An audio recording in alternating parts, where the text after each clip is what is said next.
Welcome to another episode of Whitetail Rendezvous, coming to you 6 days a week as we interview whitetail experts and hear their traditions and personal stories of the hunt. Learn more about the latest gear, discover proven tips, and the latest strategies so you can make your next hunt a success. Now here's your host, Bruce Hutchin.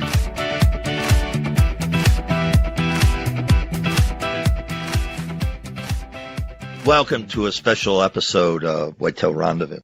This is Bruce Hutchin, the host, executive producer, and we're heading to Wisconsin, around Sullivan, Wisconsin to be exact, and we're going to connect with Dan Infalt. And if you're a whitetail hunter, you know who Dan is. He's got a YouTube channel. He's got the Hunting Beast. He knows how to DIY mature bucks, and he's got it down to a science as far as this man's concerned about finding the buck beds and then finding the best way to hunt in the cattails and in those swamps. So, Dan, welcome to Whitetail Rendezvous. Well, thanks for having me, Bruce. It's exciting to see a Wisconsin guy, and I went to lacrosse, married a Green Bay girl, and the bucks we have coming out of our state are, everybody knows about Buffalo County. We don't have to chat about that, but there's so many other beautiful, wonderful, mature bucks that come out of our state that really nobody knows about. And a lot of them come from DIY hunters, guys just like yourself that have figured it out, and they just love to hunt so much, but they won't be at ATA. They won't be on Field and Stream or the Sportsman Channel, but they just love to hunt. And that's a sense I get about you. We haven't met personally, but I've read up on you enough. Is that a fair statement? Sure. What drives you to that? What drives you to be so good at a skill, but simple terms, not give a rip about being on the cover of anybody's magazine? It's really the personal passion. I mean, there's two kinds of people. I mean, some people want everybody to see them and they want to glow, and some people are looking to accomplish things on their own. And I think we go through phases. When I was younger, I think I liked the attention, when I got big buck stuff. And I think after a while, it became more me against the whitetail kind of thing. Comes with age, I guess.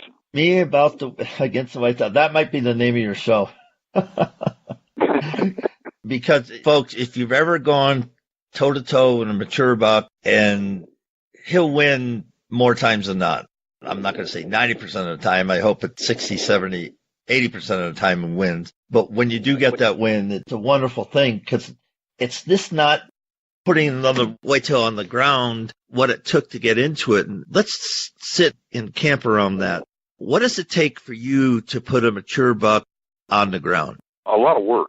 A lot of people think Wisconsin's a cakewalk because of the number of big bucks that are shot here. But really, it's a tough state to hunt because of the number of hunters. I mean, there's cushy spots on private land and stuff, but I don't really seek that out. I like to seek out deer on a level playing field where everybody else goes, and I like the public land, and it's pressured and it's hard. It takes a lot of scouting, a lot of work, and a lot of planning, and a lot of conniving to get onto those big bucks. You might hunt a 3,000-acre marsh or something that has 3 bucks that I'm willing to shoot. 3,000 acres. You got to get on those bucks. You got to find out where their core areas are, get in on them and kill them. And it's not as easy as one would think. Now, I know where core areas are on the farm I hunt along the Variable River. And there were 3 shooter bucks, 3 mature bucks on it. We took one. I had one in front of me and I didn't shoot him. And so, and the 2 others we never saw. Finding core areas on ag land split up by oak ridges, and you got pinch points and funnels. Man, when I go into the cattails, I'm hurt. How does the guy figure that out? To me, that the simplest ground there is cattail marshes. It's like the simplest thing because you can look at an aerial map of it and you can see it plain as day. You can stand on a hill and look down it and see where they go. And what you're really looking at is the transition. I mean, there are some bedding areas in the cattails if you have higher cattails. But most of the time, the beds are at the points of islands. They're at little fingers of trees that go out into the cattails. They're at those transitions where timber meets cattails. They're not out in the middle of it. So that makes it easy. And for me, I can look at a map of a cattail marsh and really easily pick out the key spots. And what's interesting is, as soon as you get in that water a little bit, even in the high population hunter areas like I'm hunting, you just lose all the hunters. It's like they're afraid to get their feet wet or something. But that's where the deer are. I think people probably watching TV and the Sportsman Channel and stuff get this idea in their head that deer live in the woods. And they don't. They're going down in that water. They're going out into that thick terrain. But all the hunters are hunting in the wood. Whitetail Rendezvous and Strike Force Energy have joined together. What have they joined together to do? Well, they joined together to help you kick the can. That's right. Strike Force Energy is the fastest growing new energy drink on Amazon today. It's simple. All you do is rip, drip, and sip. That's it. No sugar, no crash, no calories. It gives you the ability to focus and stay in the stand, stay on the hunt all day long without carrying around a can. When I get a sample pack, simply go to strikeforceenergy.com, put in WR free, and you'll get a 4-count sample pack from Strike Force Energy. I know the Baraboo River, the times when we would drive that, when I started whitetail hunting, we would actually drive the river bottoms, and guys on both sides of the rivers and standers half a mile down. And it was interesting. We wouldn't get in the river, but we were wet and we didn't have hip boots or nothing. We just had jeans and rubber boots, and we always kicked big bucks out. But when you went back in to try to hunt them one-on-one and figure it out, man, they schooled me every time. I mean, I failed class. I wasn't paying attention. I find a lot of my great bedding areas doing drives. I like to do deer drives too with a couple dedicated hardcore guys. That's taught me a lot of those bedding areas. And then what you got to do there, though, is not just go back one-on-one and try hunting after you looked at it once going through doing the drive. You got to go back during winter and really, really look at that. Look at where those beds are and think about why they're in the spots they are. Some of them are wind-based if they're up on the edge of timber, and if they're out a little further, maybe they're not. But you got to look at the trails going in and out of them. And the good thing about cattails versus like timber or farm country or anything is those cattails are real thick and dense. So there's only going to be so many trails, and those trails are the trails you're coming out on. So they're easy to cut off. So one thing I noticed too doing deer drives is now there's one public marsh that we've been doing drives in for 20 years. And every year it's the same drive, the same spot, the same point that the big buck comes off of. So they got patterns, and they've got spots that they bed and spots that the mature bucks prefer. And it can take you a little bit of time to learn that. But once you learn a marsh, the same key spots will pay off over and over again. To make a point of that, I can think of one tree that if I took you there, you'd say, well, what's special about this? But I've killed 16 big bucks out of that tree. And I can take you to another tree I've killed a dozen out of. And I only hunt those spots like once a year, so I don't burn them out. One day? Just one day a year? 1 day, 1 or 2. Sometimes I don't even hunt them because I get onto something else or whatever. There's certain key spots, and it's because of the way where the deer are bedding and stuff. And a lot of people don't really take bedding into account enough. They think those deer travel around a lot during daylight, and sometimes they do, especially younger deer. But if you're targeting mature bucks, those bucks are literally just moving like 100 yards, 50 yards in daylight. A lot of times I'm listening to them or watching them get out of a bed in those marshes and swamps and killing them 75 yards from their bed at closing time. How would you do if you're 200 yards away sitting over a rub line? You would. That's the biggest mistake I see people making is you walk through this timber and stuff. Every place you see a big rub, you look up and there's a tree stand there. Why is that? No regard for anything else. It's because they know a big buck was there. And that's the way they think they got to scout. And I think a lot of that has to do with the perception they get out of these shows and stuff nowadays. I've sat and watched the hunting channel for a while, and you sit there and you say, well, what did I learn? All I did was watch a guy shoot a deer and tell me how great he is, but I haven't learned anything. And I think a lot of people watch that stuff and they think that they got to mimic what those people are doing, and they forget that those people are on huge leases that they're the only one that has access to or managed outfitted land. It's a huge difference when you start getting on public pressured deer. You remember, like, almost every mature buck I've ever shot, when we skin them out, we find a broadhead or a slug in them, or multiple. Yep. They learn some hard lessons, but they don't live to be 5 or 6 years old. Yeah. I think of this year, we took a mature doe, and she was off the river bottom, and we hung her up, and we started taking her apart, and all of a sudden, her whole front shoulders and her spine just let go, and the only thing hanging in the air were her hindquarters and the back straps. And we went, what the heck? My buddy came running, Hutch, you got to see this, you got to see this. And what had happened is somebody had shot her back in her spine, but it didn't sever it. There was enough bone structure just to hold her, and she was healthy. She wasn't in bad shape. but it was just that fringe that little bit was holding together. As soon as the muscle groups went, she just came apart. And they were astounded how resilient, strong, pick an adjective, that deer was. Well, that's amazing. Yeah, it was. We just could not believe it. And the bone it looked like it had been sawed, so it wasn't a car crash or anything. It was a broadhead that cut it. All the muscle groups held her together. And she was healthy. I mean, she was hanging out with the rest of the does and living normally. So, folks, deer are tough. You got to take ethical shot and all that. But getting back to what you said, when we think about what we see on TV and reality, I don't think they parallel. Your thought? That's absolutely right. And they don't parallel. So how do we change that? Or if we want to change that, or just let the people that really want to become hunters find a Dan Infalt? No, I've been trying to change the world, as you probably know. I put out those DVDs, and I got a YouTube channel and all that where I really teach tactics that are real world tactic, public land stuff. And there's a lot more of me showing up out there nowadays. It's getting better.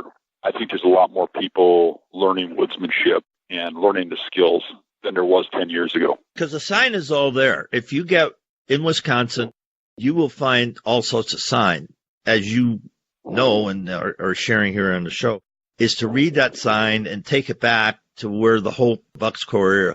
Let's talk about what the sign is around a Bucks Core area. Okay, for core area, for me, I might be referring to something different than what people are thinking, so I'll kind of define it for you.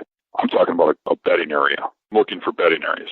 I'm realizing that those mature bucks aren't moving very far from bedding, so I'm camping out just outside of those bedding areas. I spend a lot of my winter time in there learning those bedding areas and learning their routes in and out, and then I leave them be and I don't go back until it's kill time. And then, too, I might not even go back. I might just go through, and if I see a rub line, I think, oh, okay, there's a bedding area over here. That's probably where that deer is coming from, and maybe I throw a stand at it one day. That's the way I get into it.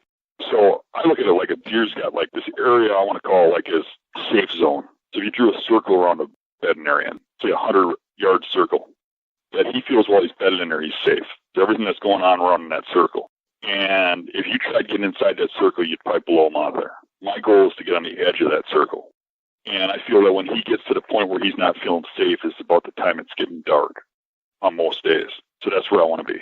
So as you know, rub lines are rub lines, and some say he's going east, and some say he's going west, and some are community where, quote unquote, Bucks areas come together or conjoin, and they're kind of just saying, I'm here and you're there, and I'm going this way and you're going that way. When you think of all that, how can the rub lines take me back to his core area? Okay, I'm probably not going to give you the answer you want, but I'm going to give you the answer I believe. And that's, I think most people, when they see those rub lines and they see those rubs, they get all excited. And what it tells me, personally, is that there's a buck there worthy of looking for, if it's a big rub or a high rub, right? Mm-hmm. But what I want to do is find those bedding areas and find that sign near bedding areas, because those rubs are meaningless if they're in the middle of the woods. It could be at midnight that deer did that. It could be 2 a.m. It could be that deer is a mile from there, and he's coming through there to feed or chase does or something. He's laying a rub down, but he's nowhere near there during daylight. So I want to find that sign where, to me, it's daylight sign, which means it's coming out of potential bedding. That tells me that, okay, if this deer's bedding here, he's here during the day. You know, where is he in daylight? So I'm looking for that sign near the bedding area. So I really look at terrain more than I look at big rubs and stuff. So I'm looking at how the terrain lays out, where the deer should be bedded, and then I'm going to those spots and looking for those rubs coming in and out. I'm not saying a big rub doesn't catch my attention, because it tells me there's a big buck in the area, but it doesn't catch my attention to the degree it attracts attention from other people. And if you just look at it like this, if you could go find a rub line, that meant you're going to kill a big buck, everybody in this country would be killing big bucks every year. How many people are setting up over that sign and they're not doing anything? I mean, they're not killing bucks. That's the most common way people set up. They set up over a rub, or they set up over a scrape line or a rub line or pinch point. And if they're not killing deer every year, well, I potentially have opportunities to kill big bucks every year. And I'm not concentrating on rubs, and I'm not concentrating on scrapes. I'm concentrating on how they come in and out of bedding. When you look at rut, now I've killed a lot of bucks during the rut. Now you just take this one thing here. I've killed a lot of bucks on pinch points. I've killed a lot of bucks on food. But when I look at my, like, say, top 10 bucks, the ones that are 5 years old or older, every one of those was shot in your bedding. It's like you get to a whole different class of animal. You can shoot 2 and 3 year old bucks and pinch points and stuff, but it's like once they get to that 5-year-old range, they just don't make mistakes, and you've got to get close. Most of those big bucks, I'm literally within 100 yards of their bedding in marsh terrain. Yeah, how do you do that? Okay, I get it with the wind. Are you running and gunning? You're not hanging a stand and leaving it, hanging a stand the day you're hunting. You have to be mobile, because those deer are, I don't know how to say it, but they are way more intelligent than what people make them out to be. Like I said, not for this guy. I'm going to raise my hand. I've got enough F's. Stan, I've failed so many times. Those deer, if they come out of that bed and they smell you've been there, they ain't coming out the next day in that spot, especially pressured land. I mean, you might get away with that on managed land or something, but you get into this public land and you make one mistake, it's over. So the way to do it is to really plot and plan. And I try to figure out when the deer's bedding in a certain area, because there's time frames that those bedding areas peak. And you start to see year after year, it's the same time frame you see of the caliber you're after in those bedding areas. Even call certain bedding areas primary bedding areas. And what that is a bedding area where bucks bed there all year. And there ain't as many of those. More like seasonal bedding. Seasonal bedding will be like around a food source. Like say they bed in a certain spot when acorns are dropping because there's a little island out there that's full of oaks. There might be some seasonal bedding near a cornfield or a bean field or something. Well, primary bedding, they'll bed there all year, but there'll still be peaks when mature bucks bed there more than the other buck. And you get the timing down and you really start getting something going. But that takes a lot more effort.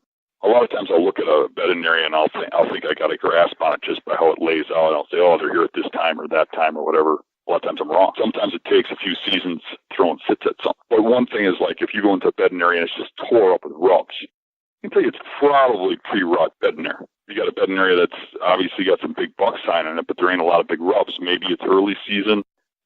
Okay, go back on what you just said, because I spent some time chasing some whitetail in Nebraska. In fact, tomorrow.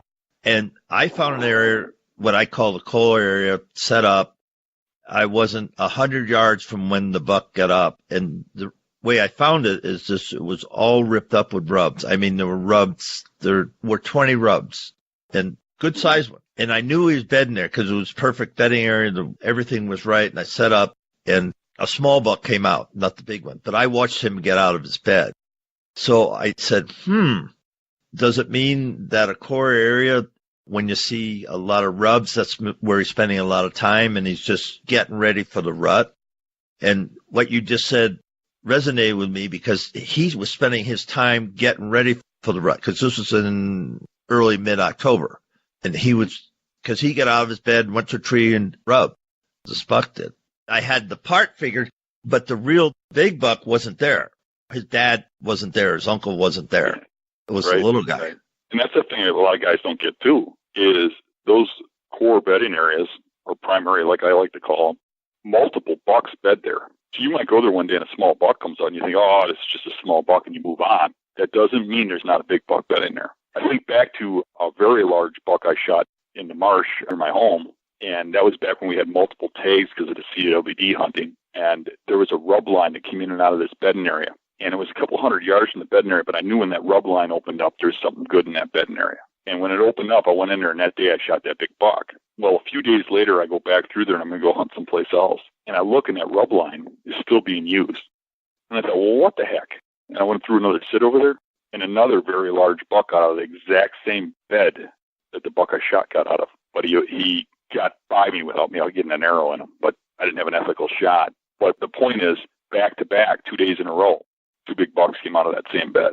Two different big bucks. Have you ever trout fished? I've seen that before. Have you ever trout fished? Yeah, a little bit. Probably not as much as you, but. Yeah. So, folks, what he just said, if you find holding water in a river, not a lake, but a river, you're fishing streams, big streams, little streams, rivers, whatever. If you find a 20-inch plus trout in a specific place, within 2 or 3 days, there'll be another 20 to 24-inch trout or bigger in the exact same place. Why? Because it's perfect for them. That's an interesting correlation. I obviously never heard that, but that makes perfect sense, because if it had the same qualities and safety and all the things that other mature buck wanted, then the other guy's going to slip in there because I got the best place in the marsh. Well, let me throw this past you. The marsh behind my house I've gotten to know very well. I probably know of 100 different bedding areas in this marsh. But if I see a mature buck in an area, he's normally come out of one of 5 bedding areas. They're taking those primary best bedding areas and they're owning them. And when you kill him, another one's moving in. And it goes right back into what I was telling you earlier about how those certain trees, I've killed so many big bucks out of the same tree over and over again. Kill one, another one moves in. It actually gets kind of boring for me once you figure a property out. And I kind of like to move around because it gets boring if you just go on setting up and killing. I mean, it's that you start losing that whole that isn't you. Chase, figuring it out. Right, exactly. I like the chess game. Yeah, that's not you. I mean, that isn't what you're about. Talking about thermal cover, now during the wintertime, do the mature bucks change it up on the budding area because of the thermal cover? Because they seek that out. Yes, they do. Even without the thermal cover, they come out of the marshes and swamps. I mean, some of them stay in there, but the majority of them come out of those marshes and swamps, and they go in more like the higher ground. Like right now, our marshes are frozen, and I'm still hunting. And I'm finding all those big bucks bedded on the edges of the marsh instead of in their bedding areas. And actually in spots where you think, wow, this doesn't seem like a great spot. I think they don't like, number one, walking on ice. Number two, what you said, the thermal cover. They start going into like thicker pines and stuff like that. You start seeing this time of year, you see a little bit more of the open cover bedding where they'll sit in the sun, where they avoid the sun most of the year. Kind of like our elk do. Elk will be on the south-facing slopes during the day because just of the thermal. Yeah. Yeah.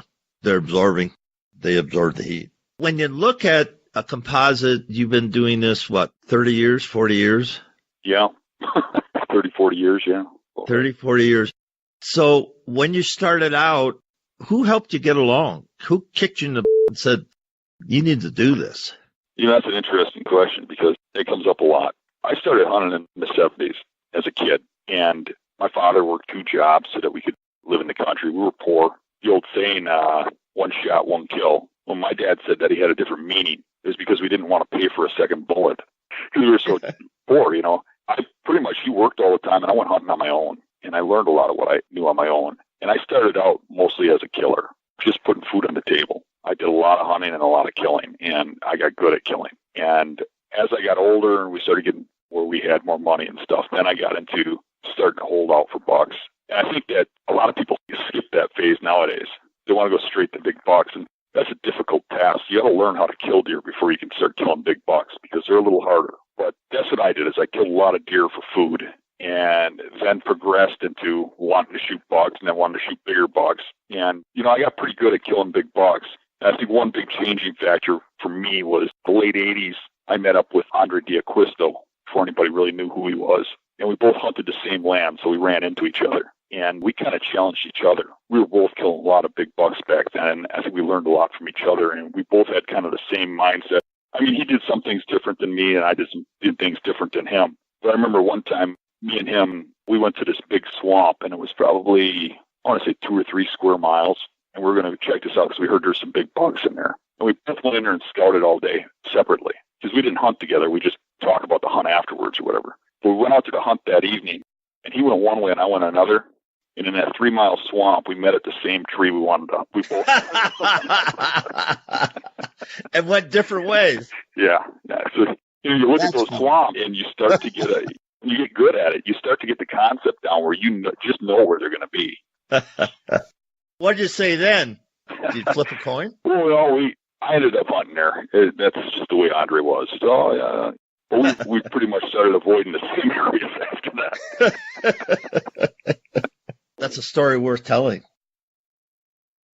Whitetail Rendezvous is pleased to announce a partnership with GoHunt.com.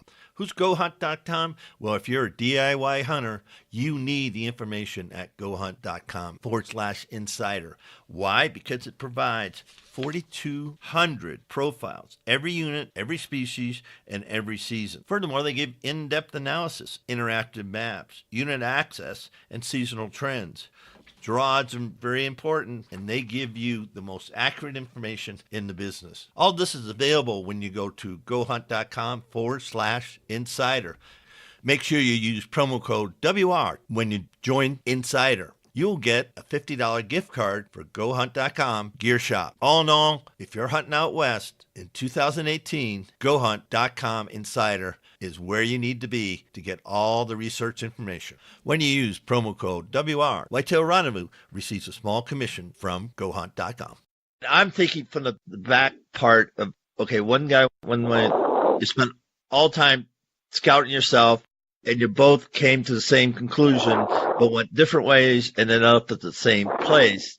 Everything, volumes of information and knowledge and application and all the things that some people do well and other people do parts of it. And guys like you just got it down. But here you got two guys doing the exact same thing because did you kill a buck out of it that night? I did not, no. That was I guess spot to be. It just wasn't one home that day. Yeah. And folks, and that happens does happen. a lot. A lot of these guys listen to this will go, I don't know. And then they'll walk onto a marsh and they'll go look at a point or something and they'll find all these rubs coming from a bed and they'll go, I got it. This is it. This is what he was talking about. And it'll be the perfect setup. And they think they're going to go sit there and they're going to kill a buck. Well, it seems that way. And some of these spots will look so good when you get in there and look at them. You got to realize, like look at me this year. What is it, December 11th? Mm-hmm. And I've been doing this every day of the season, and I still ain't got my buck yet.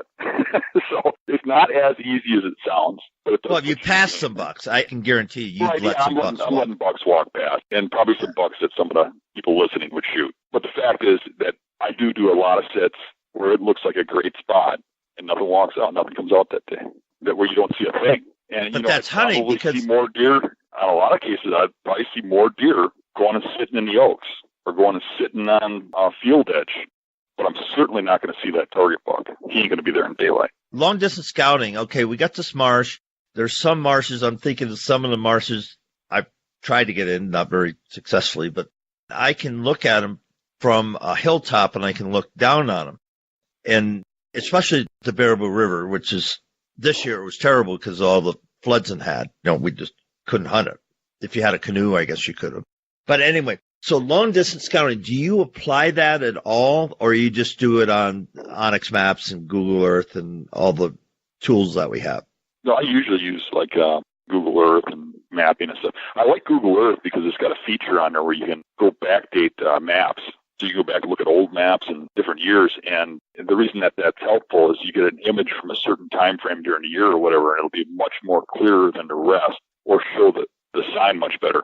And you can actually zoom in on a cattail marsh and you can see the deer trails. And what's interesting about that is those deer trails stay the same spot for years. And there's not very many of them. And you can look and you can see on an island or something, you'll see a whole spider web of trails going to it. And you can say, oh, there's something bedding there, or there wouldn't be all those trails going to it.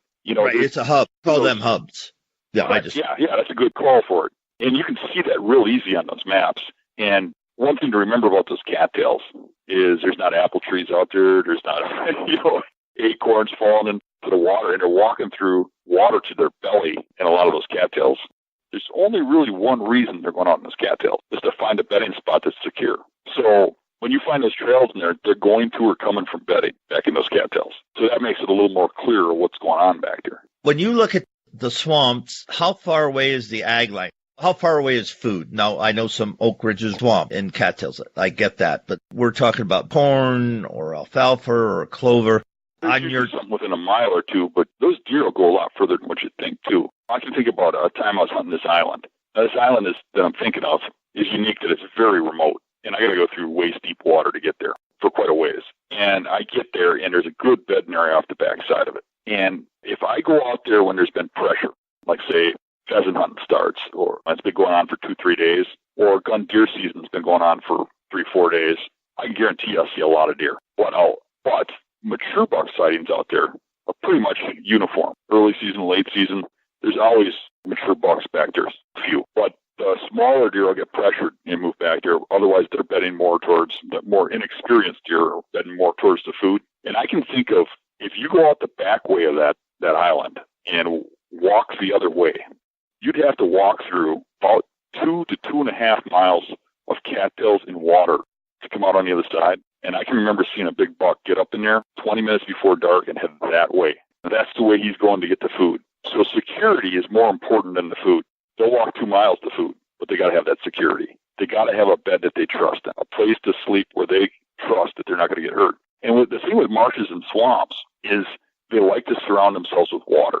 They like to get out in an area that's surrounded by water. And I think a big part of that is coyotes don't go out in that water. You find coyotes out on all that dry land, but you do not see them in that marsh until the marsh freezes, which ironically is the same time I see the deer come back out of the marshes. Yeah, that makes sense. So I think a lot of what they do is based on natural predators, whether they're still in play or not. I mean, we're more in play than the natural predators, but even us. I mean, I go sit on that marsh during gun season.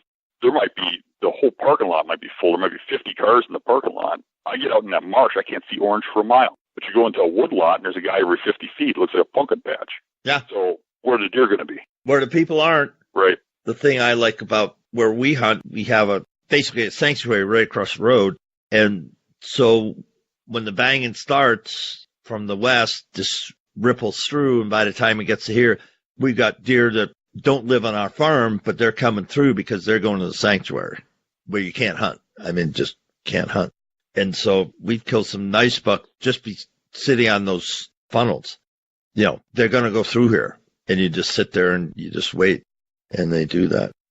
When you think about your gear, you mentioned your mobile. I call that run and gunning. Other people, I think Todd Pringnes taught me that a number of years ago about how he runs and guns, and you call it mobile hunting.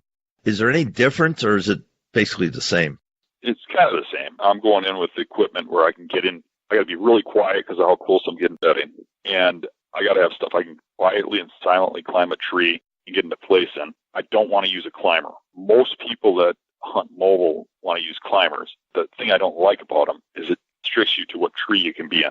A lot of times in public land, you can't cut limbs, you can't cut shooting lanes. And even if you could, if you do, you tip the deer off. So I want to go in there once and make a kill, and I want to go in there clean and quiet. And I'm going in real slow, one step at a time, and I'm planning my path to the tree. I don't need equipment dragging on branches and stuff, making hollow tube noises or any kind of noise. I want it confined to my back real tight, and I want to slide in there and get in the exact tree I need to be in. I'm testing the wind as I go. I always got a pocket full of milkweed, and I'm checking the wind as I go in. And I'm looking at what it's doing, and I'm deciding from a distance before I get over there exactly what tree I want to get in. And the reason for that is because if they cross your scent trail walking, they'll figure out you're there. It doesn't have to be a target deer. A different buck comes out or a doe or something comes out and smells where you walked and has a little fit or something. They can blow your whole hunt. So I'm really careful about how I go in and direction-wise and what the wind's doing and pick my tree. And a lot of times I'll hunt the same spot, but I'm hunting a different tree. And in doing so, I don't want to be restricted to hunting that perfect straight tree. So I'm taking a stand and sticks in, and I'm being really careful about how much noise I make. And if you were 15 yards from me, I don't think you'd hear me set up. With a hang on and sticks? Yeah, I'm very, very quiet about it. So the other thing I do is, because I'm in such close proximity of the beds, I'm really careful about how I climb. In those marshes, a lot of times if you get too high, they can look up from their bed in the cattails and see you in the tree climbing. So you got to know where those beds are, know how high you can get, know if you can get high, if you can't get high. And I like to climb the back side of the tree, so I'm facing the deer, so I can look around the tree towards the deer.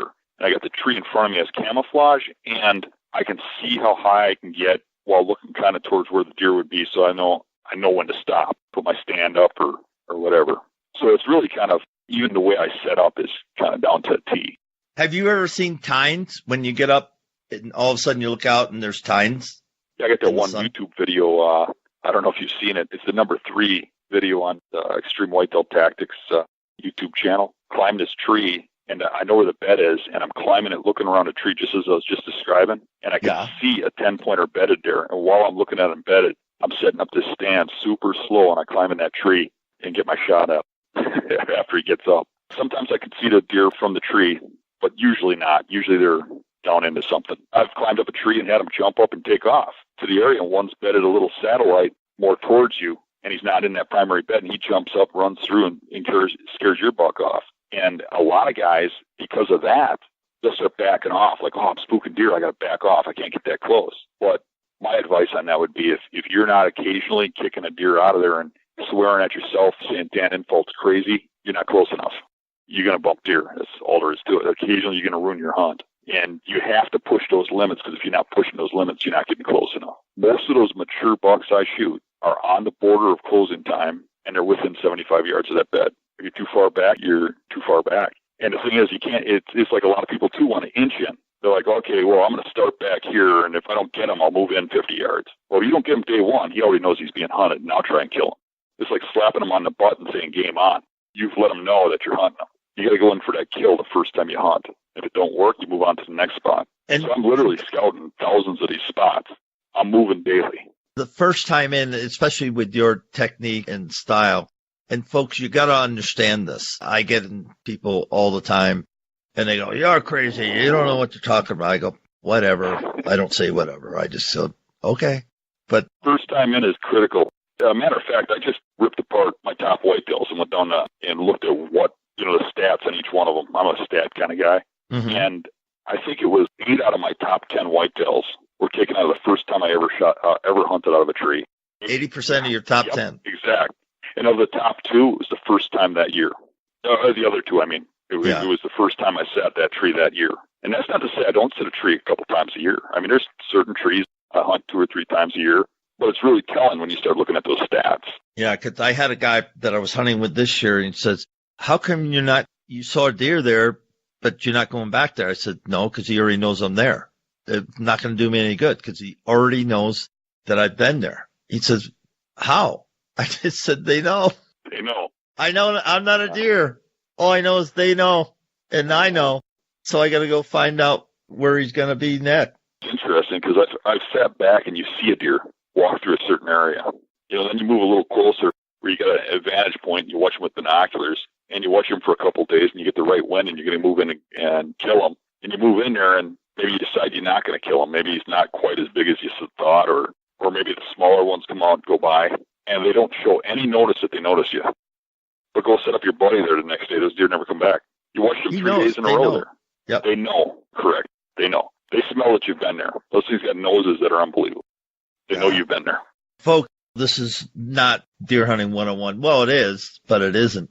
But Dan's dissected and analyzed, homogenized, and distilled everything. So he's one of these guys that has it down, but he lives whitetails and he figures it out. He thinks whitetails. And so many guys are hunting whitetails and they're not thinking whitetails. What do you think about that comment, Dan?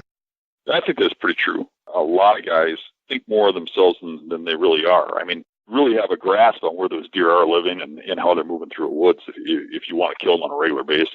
It takes a lot of work. On our farm, we had just a lot of small 6s and small 8s, and there were a lot of deer to actually kill. But we've all committed to let them go and let them grow.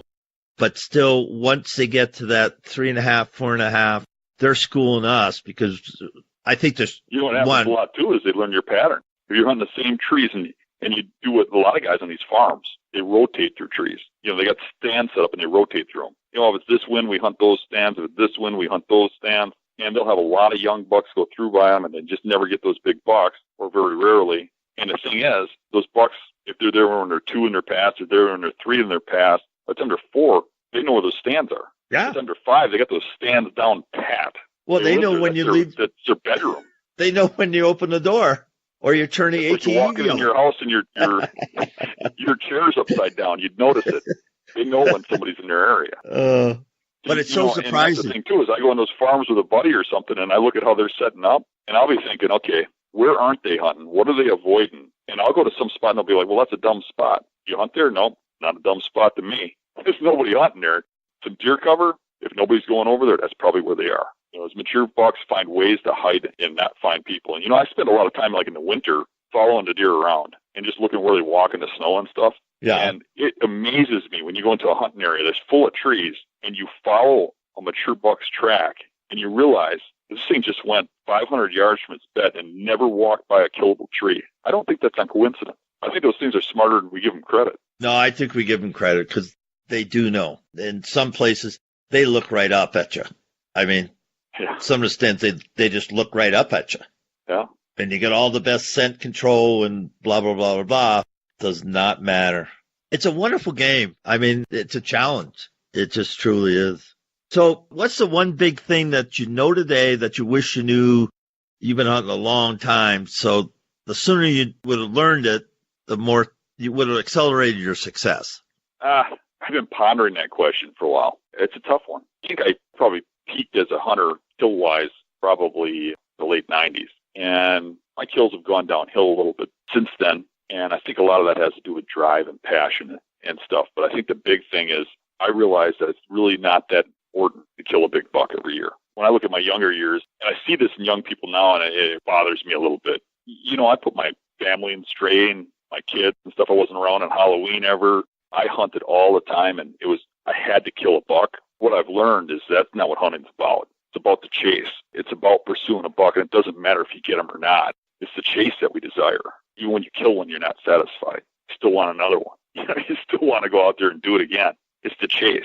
If I had to pick one thing, I think that's what it is. For me, I learned that more about the chase and less about the kill. I call it the journey.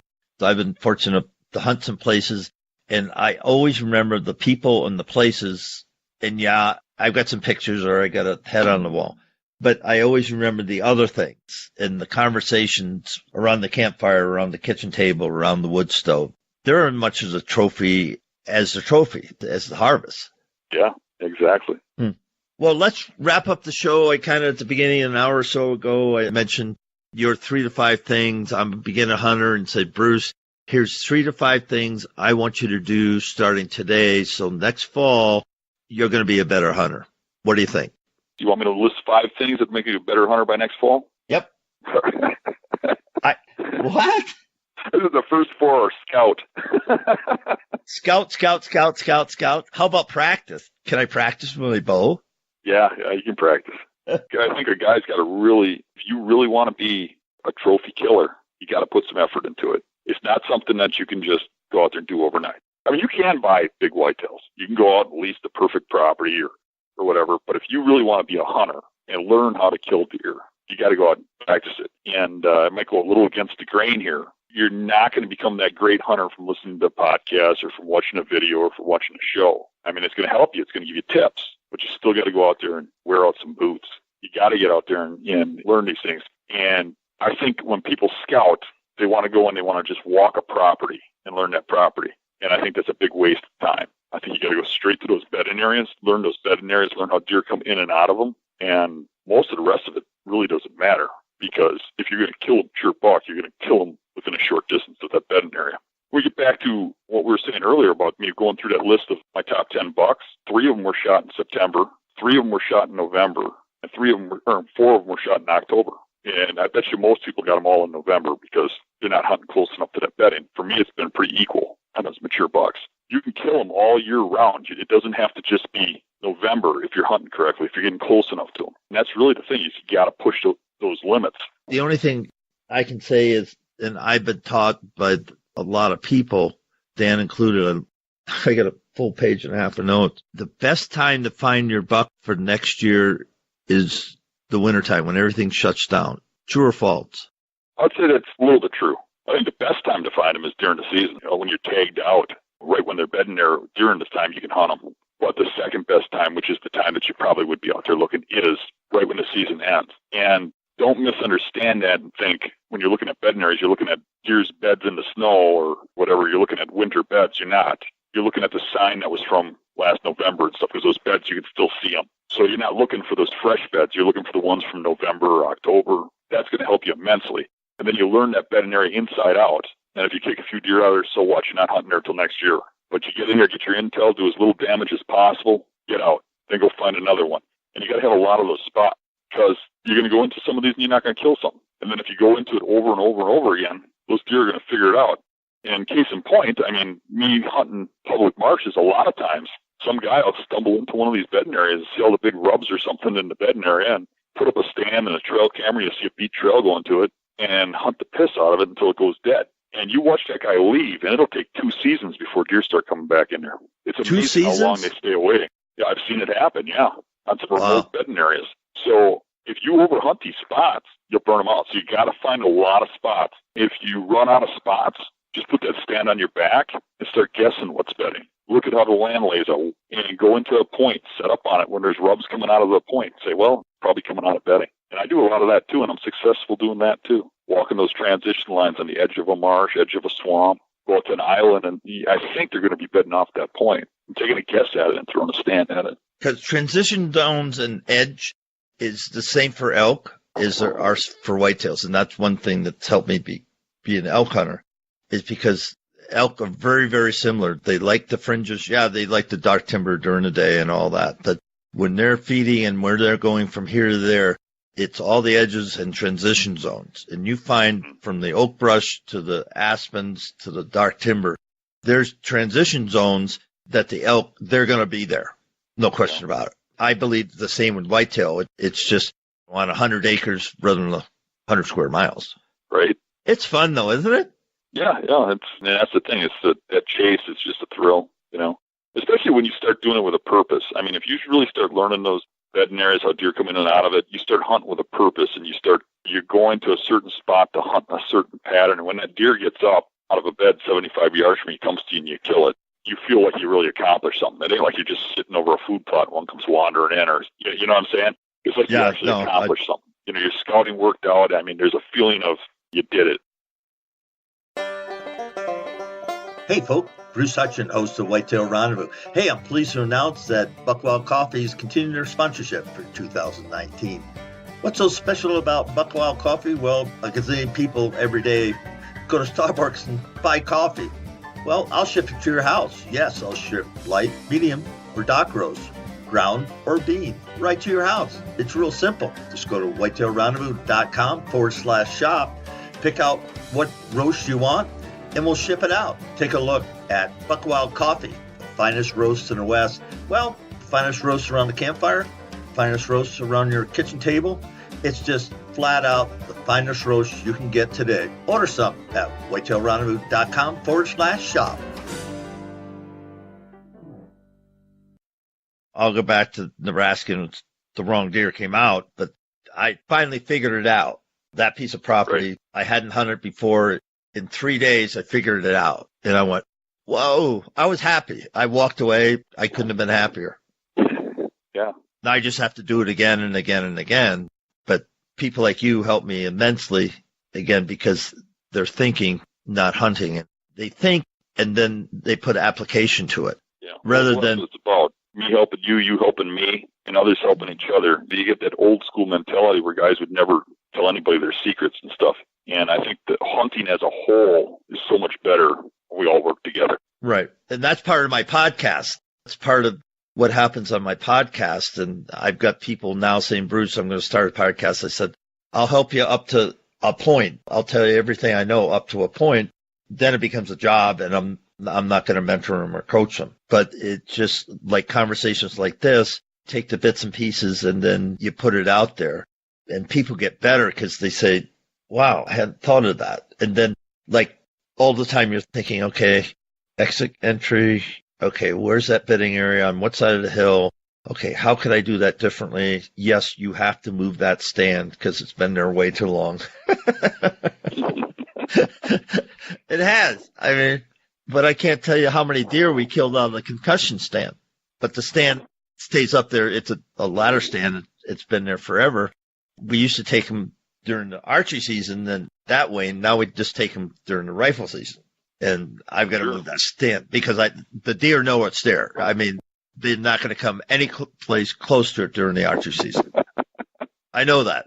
I mean, that'll be interesting if I do what I need to do and move that. Well, I'm going to put up a single ladder stand, and take that one out of there.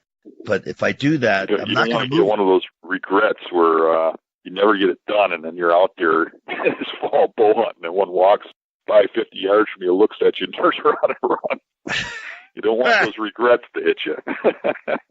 Oh, no, but one of my goals right now is to get a single ladder stand up, and it's not 75 yards away from where this stand is. I'm going to move it. And I think, sometimes that's all it takes. That's going to make a difference on this one buck for sure.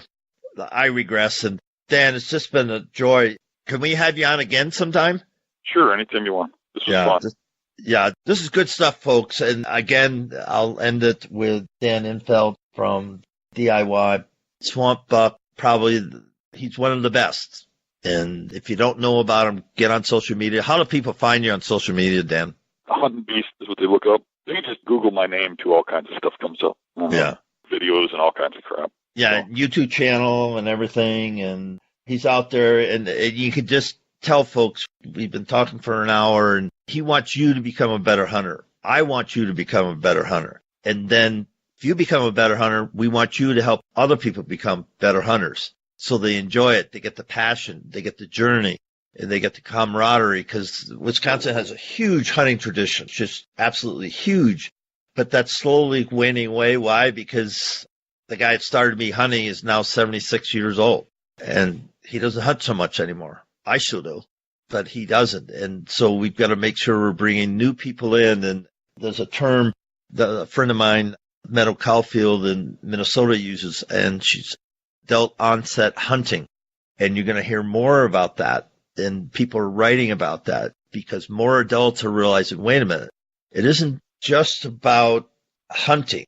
It isn't hunting. It's I'm out there experiencing. I'm out there learning new skills. I'm challenging myself. There's where hunting is growing exponentially, because people realize that, yes, I love deer in the freezer. I love cooking up backstraps and tenderloins. Love it to death. But also I love 18 feet closer to God.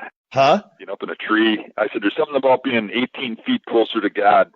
Being up in a tree, just sitting back and having time to think. We live in such a fast-paced world that a guy needs to just have some tree time. I took 2 new hunters out, got them bucks this year.